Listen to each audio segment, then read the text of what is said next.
giving us some.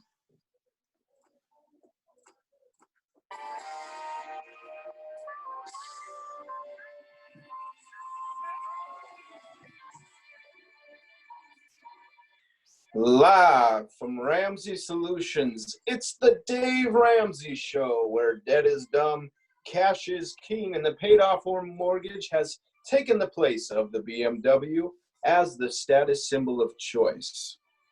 I'm Dave Ramsey, your host, and this is your show, America. That's right, you call in and we talk about your life and your money. It's a free call at 888-825-5225. Once again, 888-825-5225. You know, this coronavirus, COVID-19, for those of you who don't know,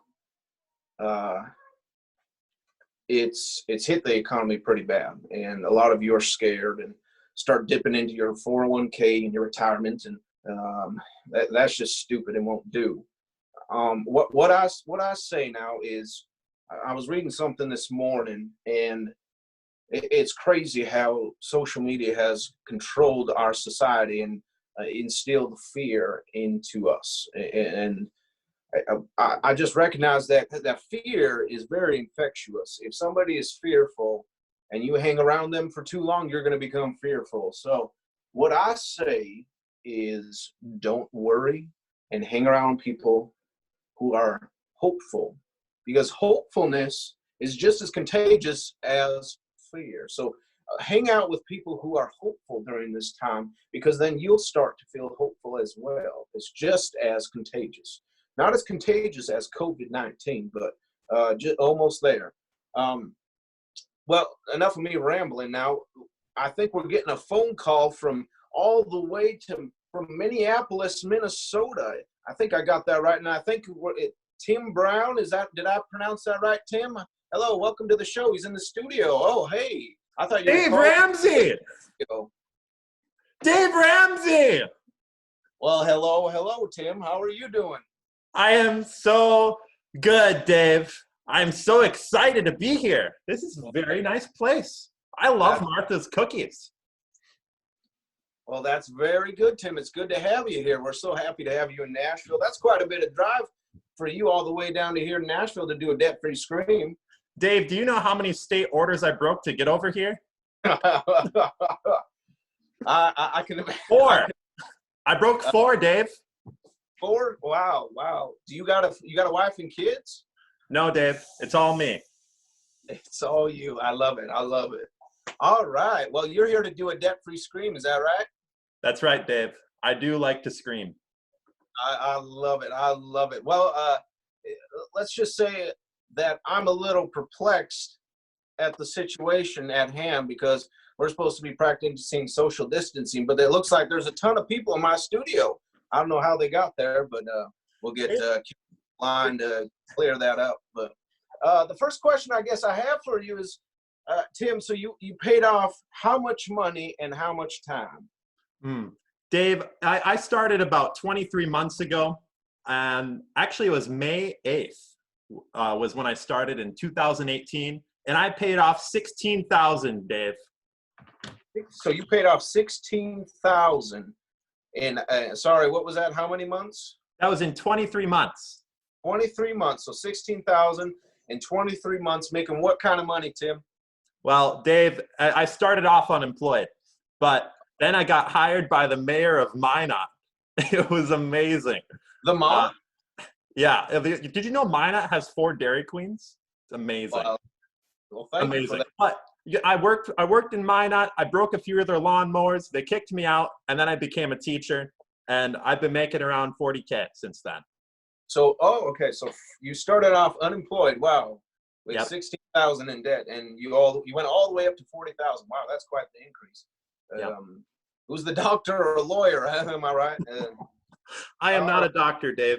I'm just a teacher. Oh, you're a teacher. Well, you know what? God bless you. God bless you. We need teachers, more of those. Thank you. Pray for me. These people are crowding in. Sorry, what was that? These people are crowding in. I'm gonna get sick, Dave. Well, we'll get Kelly on that, like I said. So anyways, what Thanks, kind Dave. of debt was this debt on, Tim? I'm sure you were scared at 16,000 in the hole, unemployed, and you're thinking, gosh, what am I going to do? Dave, I thought I was going to be sitting on those loans the rest of my life. I looked at that deferment option and I said, no, Dave wouldn't want me to defer. He'd want me to pay it off. And basically, I had a lot of fear until I just started listening to you. I just listened to you over and over in my head. And I even thought about you at night. And then in the morning and then in the afternoon. Dave, you're all I could think about for days. I get that a lot. And then everything changed. All right. So, well, that kind of didn't answer my question. I asked what was the debt on, Tim? It was Sally Mae. It was Sally Mae. So to make a long story short, okay. All right. Long story short. So it was all Sally Mae was broke, desperate, and stupid, living in your basement. Yeah. Well, Dave, I do have a PhD in DOMB. So. Oh, well, hey, 25 years ago, me and my wife, we started financial peace on a cardboard table.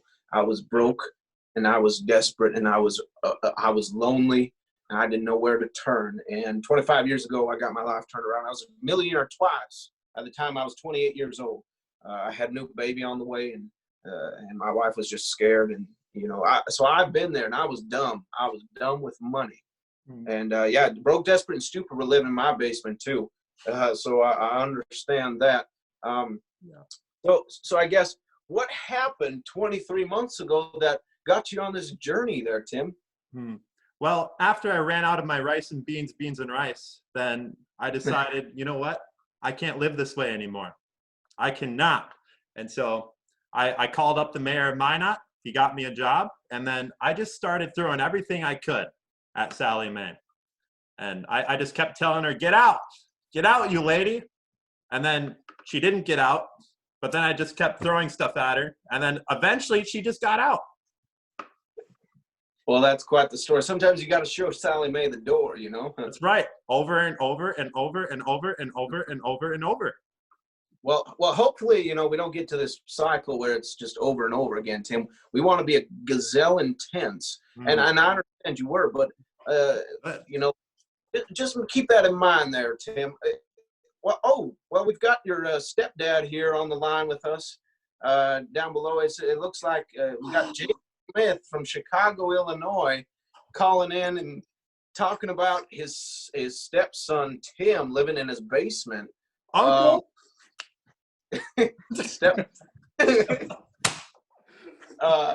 Well, I guess. Jake, what was your participation in this journey of Tim's? Well, I just saw Tim living broke, desperate, and stupid, and I just said, hey, you got to approach this with gazelle-like intensity. You gotta attack it, beans and rice and beans, and Dave, I tell you, he went after it. He had some obstacles along the way, but he really attacked it. Yeah. It's a wonderful thing to have cheerleaders around us, and we don't want to be surrounded by people who are full of negativity. So I guess, Tim, what was the most challenging part of your journey becoming debt-free? It probably was that I had difficult streaming your show sometimes.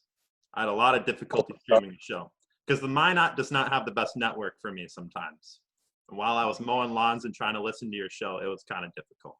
But every time your voice was able to come through, everything just made sense. So, like parting the clouds. So the hardest part about getting out of debt was living in Minot because of the internet. That's right. Oh, well, that's an unusual answer. I guess I got to write that down for Chris Hogan. That's good. Kind of an odd What would answer. you do in a situation like that, Chris? Oh, I think it's Jake yeah, maybe it is. Talking to Chris, but Jake can answer on Chris's behalf. Great. Yeah, Chris.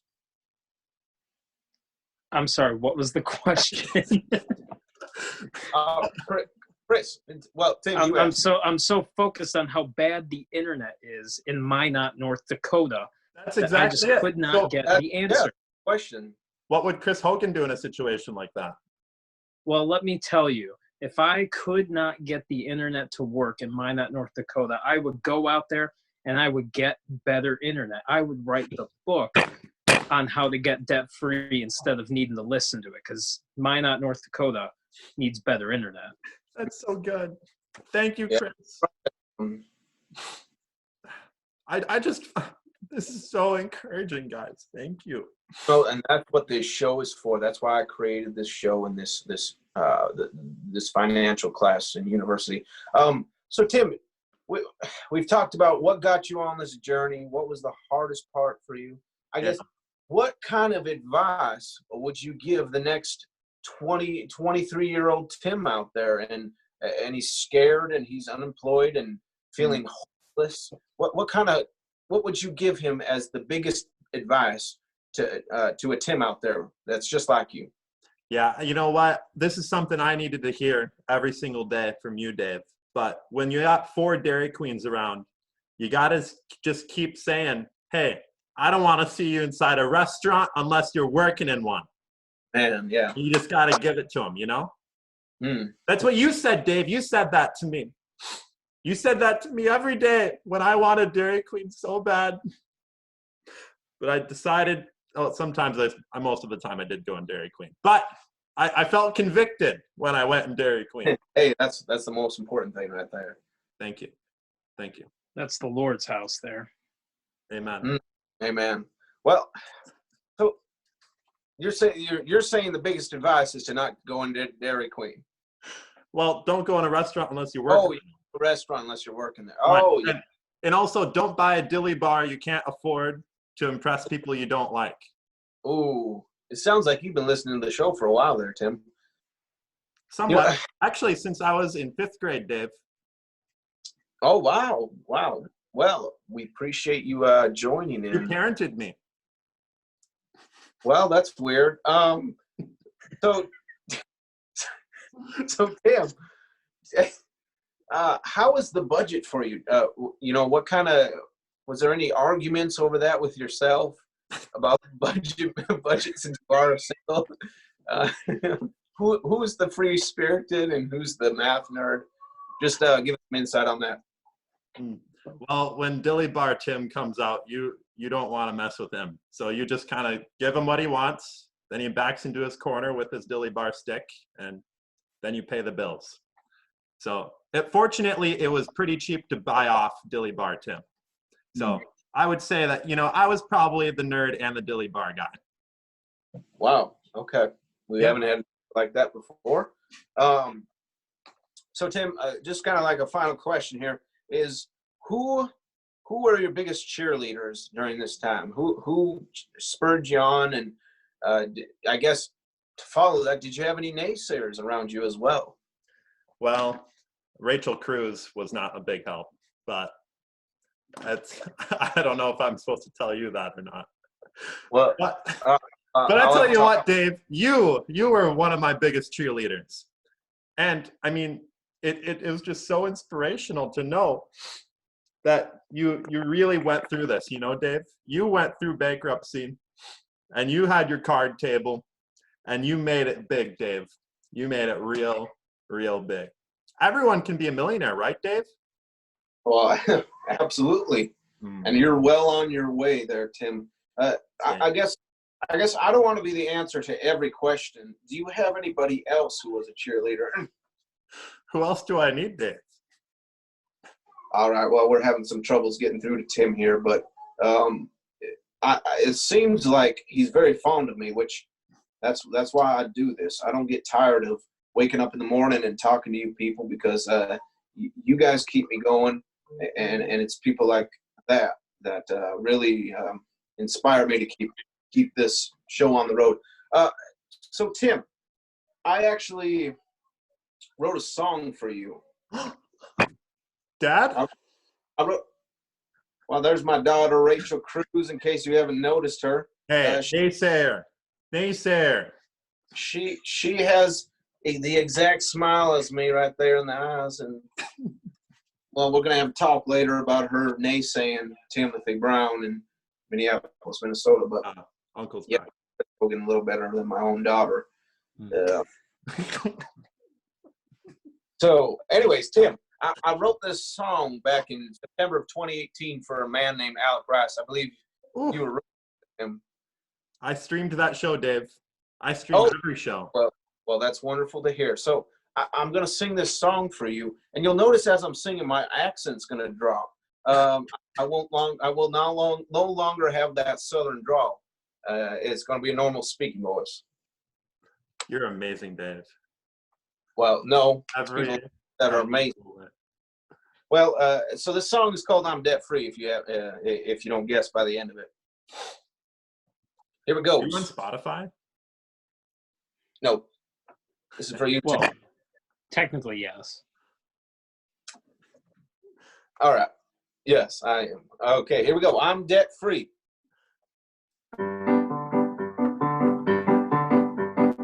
I'm debt free. Oh, I'm debt free. No longer payment singing over me. I'm debt free. Oh, I'm debt free. Dave, you have been so good to me. I gave Dave Ramsey a call the other day. We exchanged pleasantries, but in a weird way.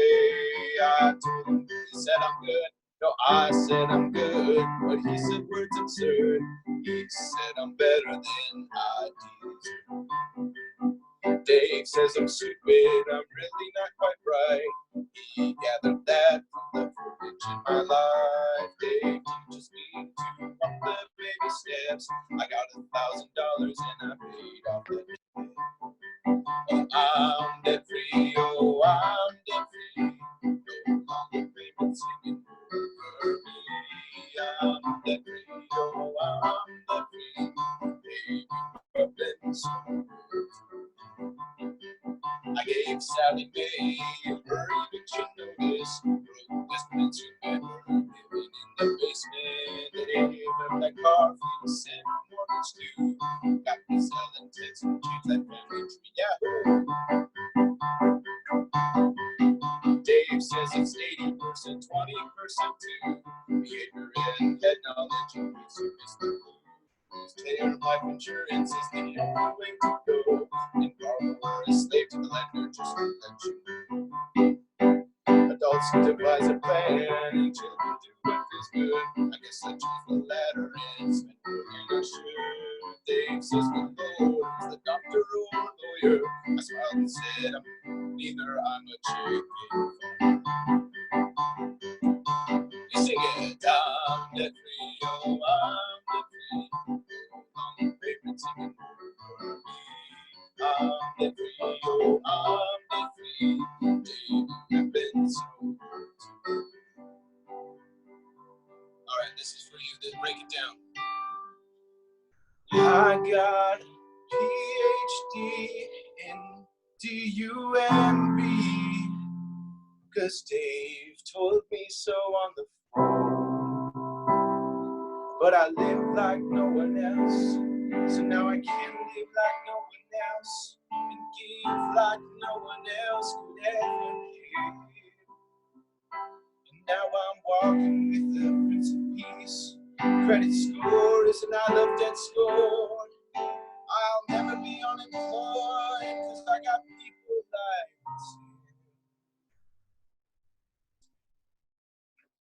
Dave says he's looking at weird people like me. He tells me I love it and oh, baby, he reminds me to act my wage. And if Jones thinks I'm good, I'm ready. Sing it out, I'm debt free, oh, I'm debt free, oh, I'm debt free. Baby, sing it over me. I'm debt free, oh, I'm debt free. Dave, you have been so good. We got James and Kelly in the booth with a side odor of rage.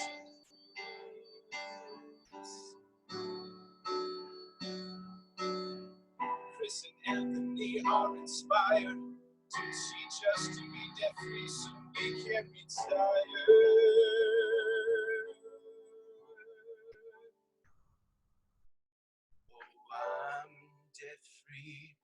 Oh, I'm debt-free. No longer payments hanging over me. I'm debt-free. Oh, I'm debt-free. Dave, you have been so good to me.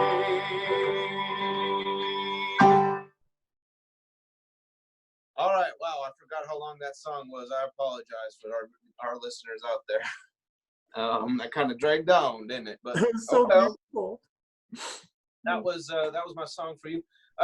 So Tim, I got a question for you. Are you ever going back into debt? Yes. Oh wait, no. Well, Dave, I guess I had a question on that. Yeah. Do you think it might be a good idea to get a lease on a new Chevrolet, possibly maybe go to a loan shark to pay that off, and maybe, just maybe, get my third master's degree in philosophy? There was a lot that I just kind of didn't listen to. I basically pooped out those ideas out my poop hole. Yeah. You just called a debt-free show to ask if you can go into debt. So I have to say, Tim, you kind of ruined the moment. Well, Dave, that was a trick because I'm not doing it. Oh, I got you. I got you good. Got me, Tim. All right. Well, we got Tim Brown, the jokester from Minneapolis, Minnesota. And he drove all the way down here to do his debt-free scream. And he said he's never going back again. Hallelujah. Tim, we got a copy of Chris Hogan's new book, Everyday Millionaires. He just released it this January. And it's a book on how to become a millionaire. So now you got the first step out of the way with your debt-free.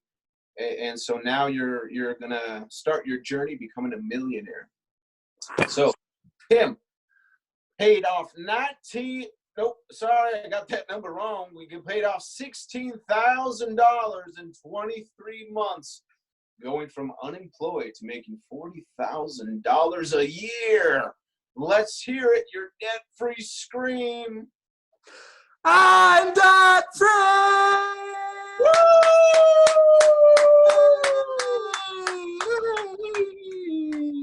Boom, baby! I love it. Oh, yes. Wow. Yes, it's weird people like you, Tim, that keep it going. Yeah. Thank you, Dave. Thank you. All right, get out. Thank you. Get done. All right. Oh, what an incredible story. And that young man is off to a great start in life. Gosh. If I was his age and making $40,000 a year, I'd be a millionaire by the time I was 25. This stuff can be done, people. If it's done properly. It's tough. I know, I don't want to do it because it hurts. Well, you know what? You got to have tough skin to do this. You got to get so mad at the debt that you are just sick and tired of being sick and tired, and you got to follow a plan. We're going to be here to help you and cheerlead you along the way, but I don't want to hear whine or crying. This stuff can be done. Tim Brown, 23 years old, a millennial, just did that. Boom, baby. All right. Well, that ends this segment of our show. We'll be right back after Tuft and Needle describes to you how their beds are unmatchable. This is the Dave Ramsey Show.